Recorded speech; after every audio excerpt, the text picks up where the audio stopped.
أحسن الله إليكم. هذا السائل يقول: ما رأي فضيلتكم في من قال أن حديث جبريل ينقسم إلى 3 أقسام؟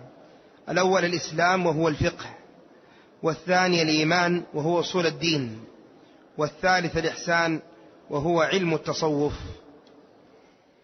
علم التصوف هذا علم محدث، علم التصوف علم محدث، وأصحابه يحاولون أن يلصقوا هذا المحدث بالشريعة بأي طريقة، وإلا هذا الأمر محدث.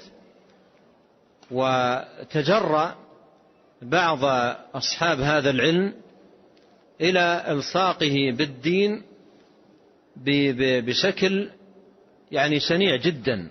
قرأت لبعض الطرقية من المعاصرين يقول إن أول صوفي هو رسول الله صلى الله عليه وسلم، والصحابة كلهم صوفية. هذا كلام باطل. لا يقول ذلك من عرف الرسول عليه الصلاة والسلام وعرف الصحابة، وأيضا عرف ما عليه هؤلاء من طرائق وأعمال. وهذه الطرائق كلها أشياء محدثة، كلها محدثة في دين الله تبارك وتعالى، وإنما كان حدوثها في أوقات متأخرة.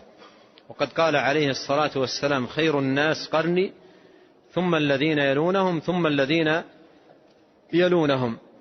فهذه الطرق كلها نشأت في أوقات متأخرة، وكان بداية الأمر انشغال بعض الناس بنوع من الزهد ولبس الصوف والتقشف والتقلل من الدنيا، فكان إطلاق هذا اللفظ صوفي نسبة إلى لبس الصوف على المشهور من الأقوال التي قيلت في إطلاق هذا اللقب. وقيل أقوال أخرى، لكن أشهر الأقوال وأقربها أنها أطلقت لهذا السبب.